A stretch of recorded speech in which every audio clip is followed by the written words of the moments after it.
who noticed something they could not explain and moved on because there was nowhere to take it. Dutton moved on in the 1880s.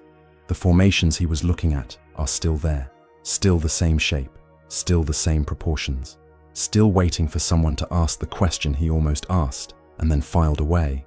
300 million years ago, the air on this planet was different. Not slightly different, fundamentally different.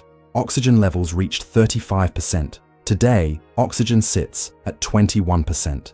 That gap is not a small atmospheric variation.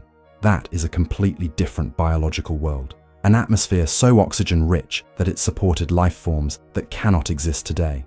Dragonflies with 2-foot wingspans, millipedes 8 feet long, creatures that the current atmosphere cannot fuel because their metabolism requires more oxygen than our air contains. That world existed. It is not theory.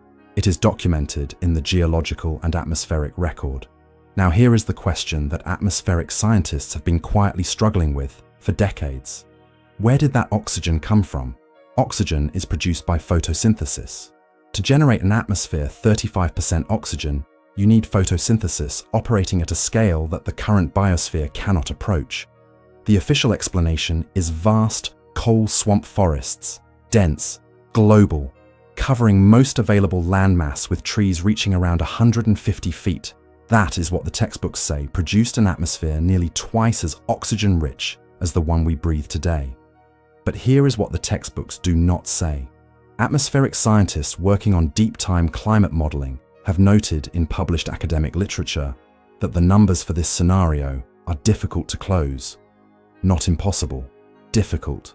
The math requires forests so dense and so globally distributed that they would have needed to cover virtually every available piece of land on Earth simultaneously to generate the required photosynthetic output, or a relatively sparse distribution of something significantly larger, fewer organisms, much taller, much wider, generating the same total photosynthetic output from a fraction of the ground coverage because each individual organism was capturing sunlight across a canopy so enormous that a single tree did the work of an entire modern forest.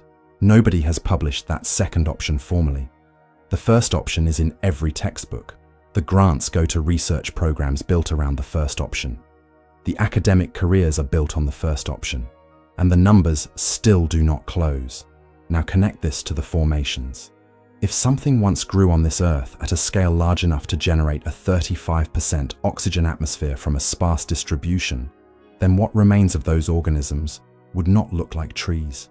It would look like geology. It would look like rock formations, rising hundreds and thousands of feet above the surrounding landscape.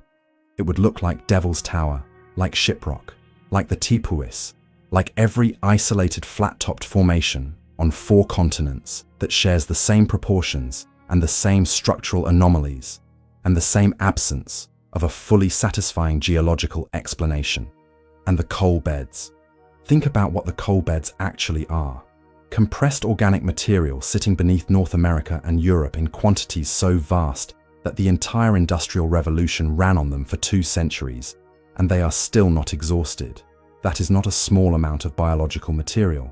That is the compressed remains of an ecosystem operating at a scale the current biosphere does not approach.